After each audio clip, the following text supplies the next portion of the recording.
Good afternoon, everybody. We do have quorum. It is 6 p.m. I'm going to go ahead and call this evening's meeting of the Board of Zoning Appeals for the City of Florence to order. First item on this evening's agenda is approval of the minutes of the June 23rd, 2022 meeting. Minutes have been submitted to members of the board in ample time to review. Are there any changes or amendments to the minutes from members of the board? There being none, do I have a motion to approve? Mr. Chairman, I'll make a motion to approve. Very well. So we have a second. All those in favor signify by saying aye. Aye. All opposed? Ayes have it. Motion carries. The minutes are approved. Next item on this evening's agenda is case number BZA-2022-08. It's a request for variance from the lot width requirements for residential lots in Table 1-2.2.1B. Location is 1309 West Dixie Street, tax map number 90044-01-005. Owner of record is Richard Benoit, and I want to make sure I pronounce that correct. Is that right? Benoit? Applicant is Mr. Benoit, and the board will now hear from city staff. Good evening. This parcel is located in northwest Florence off of Sumter Street, and it is a double lot in a neighborhood full of 50-foot wide lots. And the applicant applied a while ago to Planning Commission to rezone it with the idea that he would build another duplex on it, because there are several duplexes all around here. But the neighborhood expressed a strong interest in preferring to have single-family housing on there. So the applicant has proposed instead that he would subdivide, since it is a double lot, subdivide it and build two single-family houses on it. The lot itself is about 112 feet wide, and the ordinance requires in this zoning district 60-foot width at the street. So he would require about a 4-foot variance from the total width. And again, most of the lots around there are only 50 feet wide, so it would still be wider than the average lot in the neighborhood, so it would be in character with the area. Here's a photo of the lot. You can see the duplexes in the background, but in keeping with the requests of the neighbors, he's planning to build two single-family houses if these lots can be subdivided. So the issues to be considered: that a variance from the terms of the ordinance won't be contrary, since this request does concern the double lot, and which is twice the width of the majority of lots in the neighborhood. It would not be out of character for it, but requiring him to adhere to the 60-foot minimum would prevent him from putting two single-family houses. He could only put one. And the neighborhood is characterized by small lots, so it will not be out of character for the neighborhood. And that basically sums up what it is. The smaller lots are in keeping with the character of the neighborhood, and because there is a demand for single-family housing, this would help to meet that demand by allowing him to build the two houses. So that concludes staff's report. All right, thank you very much. Are there any questions for city staff by members of the board? Yes, sir. Yes, Ms. Lane. It's any reports, any calls, any Not letters? a single one, no. Anybody come by? Any reach out from the community? No, this is what the community wanted. Okay, but none from your side. Gotcha. Thank you. Yes, sir. Any other questions? All right, thank you very much. The board will now hear from the applicant. Mr. Benoit, if you don't mind, sir, if you want to say anything, you come right up here. I don't need to say it. Okay. She pretty well explained it. My son came to the... Well, before you begin, let me get you to come around to the microphone. This is a quasi-legal hearing, so I do need to swear you in. Okay. You promise that the testimony you're about to give is the truth? Yes, sir. Okay, good. All right, go ahead, sir. My son came to the meeting a couple months ago. We've had this property for a number of years and wanted, to continue maybe possibility of building some apartments, and I thought that would have been a slam dunk. Right. But he said the place was full and they didn't want any more apartments, in that area. And so this is an alternative to that. And like I say, Elaine, she pretty well explained, our position on it. Okay. Are there any questions for the applicant from members of the board? I just think it's a wonderful project myself, and I hope it helps enhance the neighborhood. Well, I understand that, but you know, it's got to be financially feasible, and this is the only Right. chance I got to, you know, if I can get it, you know, like I say, split, then there might be a possibility. But other than that, I mean, trying to put a single family house on that property, No. I mean, it just Right. wouldn't make, you know, Right. economic sense. Yes, sir. I have a question. You said you're gonna put 2 single-family homes on that property? That's correct. No, well, no, like, what we asked for is to split that 112 foot into 2 lots and put Right. a single family house on each lot. On each lot, that's what I'm saying. The size of that property, do you have, ample area for parking? Well, Yes. that'll all have to be determined by the engineers, but, I can answer that. That lot the lot size minimum is 6,000 square feet, and that would be plenty, and that's the reason for the width as well, but it does meet those requirements. Okay, how large are these houses you talking about? I mean, for a single-family home? Like 2 bedroom, 1 square bath? footage. Yes. Yeah, I had looked at some plans with a builder on, is it Grice Drive off past, that might not even be in the city, past the bowling alley, turn to the left. He had built 2 down there on 50-foot lots. And yeah, they would be, you know, there would be at least 2 bedroom, 2 bath, possibly 3 bedroom. I think he told me one was 1,200 square foot, and one was 1,400 square foot. So yes, but like I say, it goes back, you know, to what's economically feasible too. But you know, you're talking about a minimum of 2 bedrooms, 2 baths. Okay. Any other questions? All right. Thank you, Mr. Benoit. Thank you. Is there anybody else who wishes to be heard either for or against the variance request? All right. There being none, the chair will now entertain a motion to either approve or deny the variance request for 1309 West Dixie Street.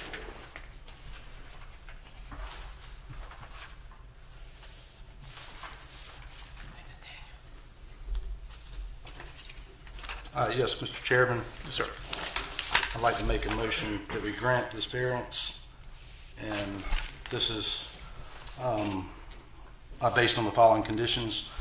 That a variance from the terms of this ordinance would not be contrary to the public interest where, owing to special conditions, a literal enforcement of the provisions will in an individual case result in an unnecessary hardship. This request concerns a double lot which is more than twice the width of the majority of established lots in the neighborhood, requiring the owner to adhere to the 60-foot minimum width requirement would prevent him from being able to build 2 single-family homes. Number 2, that the spirit of the ordinance will be observed, public safety and welfare secured, and substantial justice done. The neighborhood is characterized by small residential lots with an average lot width of 50 feet. Granting the variance results in 2 lots which match the existing character for lots regarding both width and area. Number 3, that there are extraordinary and exceptional conditions pertaining to the particular piece of property. This is a double lot in a neighborhood of small lots. 4th, that these conditions do not generally apply to other property in the vicinity. The vast majority of lots in the area are 50 feet wide. Number 5, that because of these conditions, the application of the ordinance to the particular piece of property would effectively prohibit or unnecessarily restrict the utilization of the property as follows. The owner wants to build 2 single-family houses on this parcel. If the variance is not granted, he would only be able to build 1 single-family detached home or 1 duplex. And finally, number 6, that the authorization of a variance will not be of substantial detriment to adjacent property or to the public good, and the character of the district would not be harmed by the granting of this variance. The smaller lots are in keeping with the character of the neighborhood. Additionally, housing is needed, and by the granting the variance, an additional single-family detached house can be built on this property. All right. Thank you, Mr. Poston. Do we have a second? Second. All those in favor signify by saying aye. Aye. All opposed? The ayes have it. The motion carries. The variance request is approved. Next item on this evening's agenda is BZA, hearing number BZA-2022-09. It's a request for variance on an accessory building length. Location is 1001 King Avenue, tax map number 90030-03-060.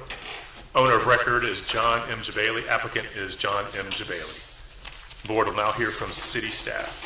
All right, thanks everybody.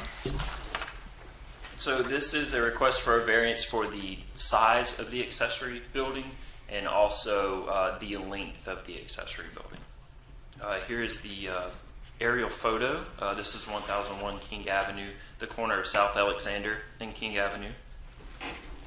This is a 7-unit multifamily building constructed in the 50s, so it is an existing nonconformity. And it is currently zoned NC 6.1. So here is the site plan proposed by the applicant.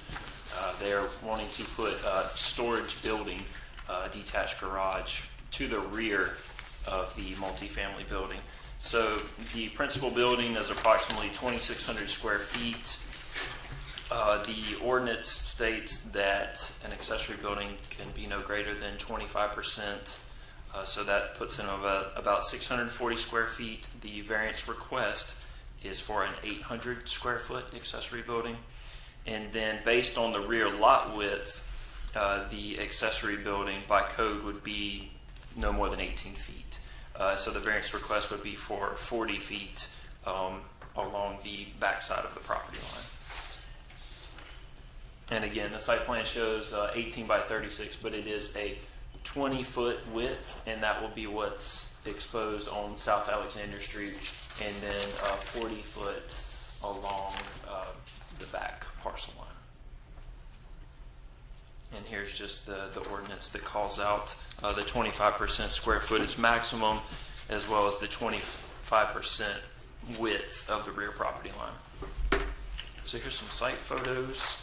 This is the view from King Avenue, and then the corner of King Avenue, and the view from South Alexander Street. And then this will be the location of the detached garage. So as far as variance conditions, they will not be contrary to the public interest. The apartment building is constructed close to the east, west, and south property lines, affording a large open space for the detached garage in the rear. That the spirit of the ordinance will be observed. Placement of the building parallel to King Avenue reduces the footprint from South Alexander Street. That there are extraordinary exceptional conditions pertaining to this particular piece of property. The orientation of the eastern wing of the apartment building occupies a large percentage of the overall parcel depth, making the placement of the detached garage in this location ideal. That these conditions do not generally apply to other in the vicinity. Other properties in the vicinity do have accessory buildings exceeding the permitted square footage, and also the length. The length was actually a recent addition to the Unified Development Ordinance a year or two ago. That because of these conditions, the application ordinance would unreasonably restrict the utilization of the property. Requiring adherence to these specifics would not limit it as a multifamily residence, but it is the desire of the applicant to construct this building for storage. And then finally, the authorization of the variance will not be a substantial detriment to adjacent property.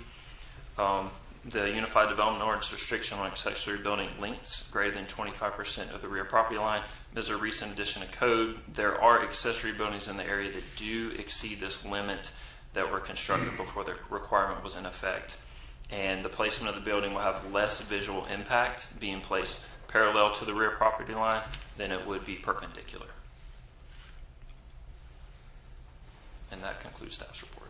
All right. Thank you very much. Are there any questions for city staff from members of the board? Yes, Mr. Chairman, or Derek. I just want to make sure we're on the same page. He's asked, is he good in the setback lines? He's asking for a variance just based on the 25% of the square footage of the home. Exactly. Yes, sir. Yes, sir. So the street side setback would be 10 feet, the rear would be 10 feet, and then the interior side would be 5 feet. So the site plan meets those guidelines. So it meets the setback. It meets the setbacks. Yes, sir. Thank you. Thank you. Have we had any complaints about it in the neighborhood? We have had no calls on this particular case.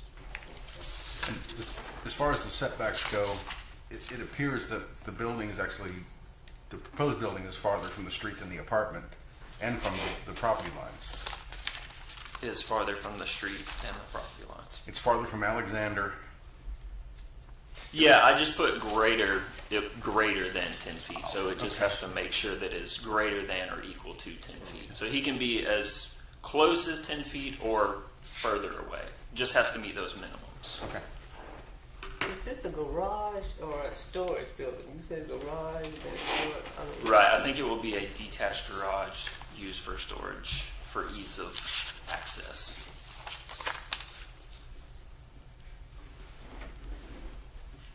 Derek, you said a garage for storage, or that'd be a That's- better question for the applicant. That's my understanding, not that cars will be parked in it, but that it will be a storage facility that will have roll-up doors, more than likely. Was that provided along with the applicant provided what it was used for, other than storage? Right, storage is, Gotcha. is what I've heard. That's going to be the So use if for you had a it. question for the applicant himself. Right, Gotcha. right. Not vehicular parking, but for storage. Thank you, Derek. All right. Any other questions from members of the board? All right. Thank you very much. Thank you. The board will now hear from the applicant. Mr. Bailey, if you don't mind stepping up front, sir. If you don't mind, sir, I'm going to swear you in. Do you promise that the testimony you're about to give is the truth? I do. All Sir. right. You go ahead, sir. Thank you. A couple of things. Derek, it is a 6-apartment building, not 7.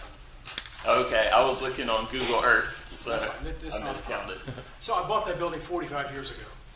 I own a lot of property downtown, a lot of apartments. I'm a real estate broker, and I buy appliances from the people when they move. And I'll need a place to put them because I provide washers and dryers and refrigerators to my tenants. So it works out well to have something that's downtown that is accessible to all of my apartments. I have a utility trailer, a hand truck, and all these kinds of things. And I just thought it makes better sense to build it there than it is to continue to rent storage somewhere else. Okay. Are there any questions for the applicant from members of the board? So this is your personal storage, not for the It's not for the tenants. occupants of the. No.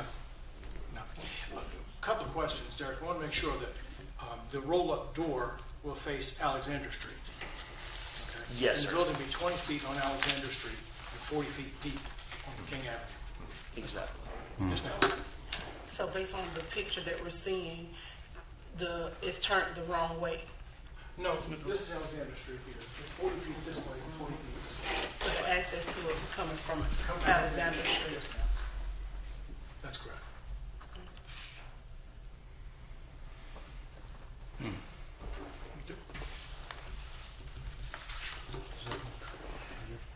Are there any other questions from members of the board?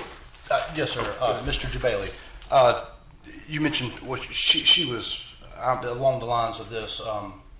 The garage facing that street, that would indicate, you said that's personal items as far as helping the tenants and keeping up with the homes and in accordance. But that being said, so that all the rental property is storage stuff to help with the tenants, correct? Yes, sir, for the most part. Okay. I mean, sometimes I go to sell a house, they got new carpet, they roll it up and want to put hardwood. Well, I'll buy the carpet from them, and sometimes I need it at one of my apartments. I just need a place to put things. That way it to stays out of the maintain my rain. properties. And it stays out of the rain and stays out of weather Yeah. and Yes, sir. okay, until you need it. And I'm only going to have a roll-up door. I'm not going to have any side doors. Thank you, Mr. Bailey. Sure. Thank you. Basically, it's just a storage unit. That's correct.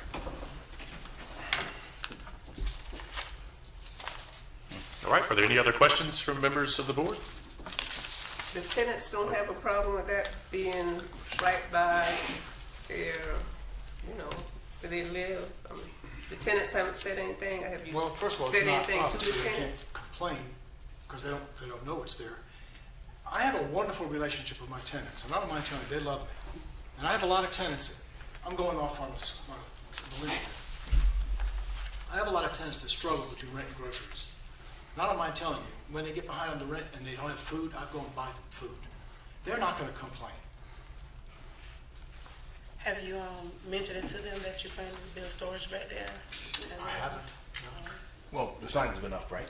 We did have a sign on King and South Alexander for at least 15 days.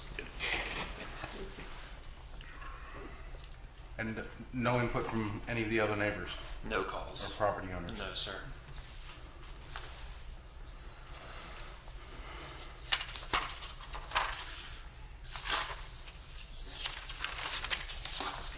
All right, any other questions? All right, thank you very much, Mr. Bailey. Thank you. Is there anybody else who wishes to be heard either for or against this variance request? All right, there being none, the chair will now entertain a motion to either approve or deny the variance request for 1001 King Avenue.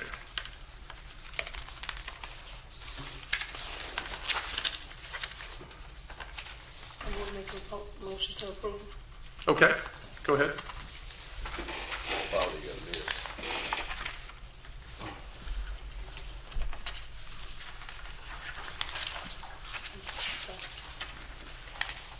That a variance from the terms of the zoning accordance would not be contrary to the public interest when, because of special conditions, a literal enforcement of the provisions will, in this individual case, result in unnecessary hardship, and that it will be basically, okay, two, that the spirit of zoning accordance will be observed, public safety and welfare secured, and substantial justice be done. 3, that there are extraordinary and exceptional conditions pertaining to a particular piece of property. Am I doing it right? Okay. And 4, that these conditions do not generally apply to other property in the vicinity. 5, that because of these conditions, the application of the zoning accordance to a particular piece of property will be effectively prohibited or unnecessarily restrict the utilization of the property. And 6, that the authorization of variance will be of substantial determinant to adjacent property or to the public good, and the character of the district will not be harmed by the granting of the variance. You got that right?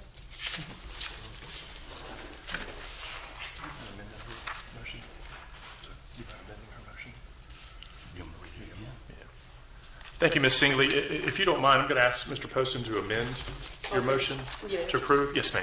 I Thank you. understand. Yes, ma'am. Thank you, Mr. Chairman. I'm just going to elaborate. Okay, number 1, read the whole question again, or just the answers? The whole question? Yes. That a variance from the terms of the ordinance would not be contrary to the public interest where, owing to special conditions, a literal enforcement of the provisions will, in an individual case, result in unnecessary hardship. This apartment building is constructed close to the east, west, and south property lines, affording a large open space for placement of a detached garage that exceeds the maximum allowed. Number 2, that the spirit of the ordinance will be observed, public safety and welfare secured, and substantial justice done. Placement of this building parallel to King Avenue rather than perpendicular reduces the building's visibility when viewed from South Alexander Street. The detached garage will be buffered from King Avenue by the existing apartment building. Number 3, that there are extraordinary and exceptional conditions pertaining to this particular piece of property. The orientation of the eastern wing of the apartment building occupies a large percentage of the overall parcel depth, making placement of the detached garage parallel to the rear property line a better use of space and more aesthetically pleasing when viewed from Alexander Street. Number 4, that these conditions do not generally apply to other property in the vicinity. Other properties in the vicinity have accessory buildings exceeding the permitted square footage and also the length which was recently added to the Unified Development Ordinance. The parcels in the area tend to be narrow in comparison to their depth, making compliance with the requirement difficult. Number 5, that because of these conditions, the application of the ordinance to the particular piece of property would effectively prohibit or unnecessarily restrict the utilization of the property as follows. Requiring adherence to the specifics of the ordinance regarding accessory building size and length in relation to the rear property line would not prevent the use of the apartment building as a multifamily residence. And number 6, that the authorization of a variance would not be of substantial detriment to adjacent property or to the public good, and the character of the district would not be harmed by granting this variance. The Unified Development Ordinance restriction on accessory building lengths greater than 25% of the rear property line is a recent addition to the code. There are accessory buildings in the area that do exceed this limit because they were constructed before the requirement was in effect. The placement of the building will have less visual impact placed parallel to the rear property line than it would be perpendicular to it. Thank you, Mr. Poston. Thank you, Ms. Singley. We do have a motion to approve the variance request. All those in favor signify by saying aye. Aye. All opposed? The ayes have it. The motion carries. The variance request is approved. There are no other items on this evening's agenda. Are there any updates from city staff that the board needs to be aware of? No, sir. No? All right. Any announcements from members of the board? Nothing but the check. Nothing. Let me know when you find it. I make a motion that we adjourn this evening's meeting. All those in favor signify by saying aye. Aye. This evening's meeting is adjourned. Thank you guys very much, and thank you all for being here this evening.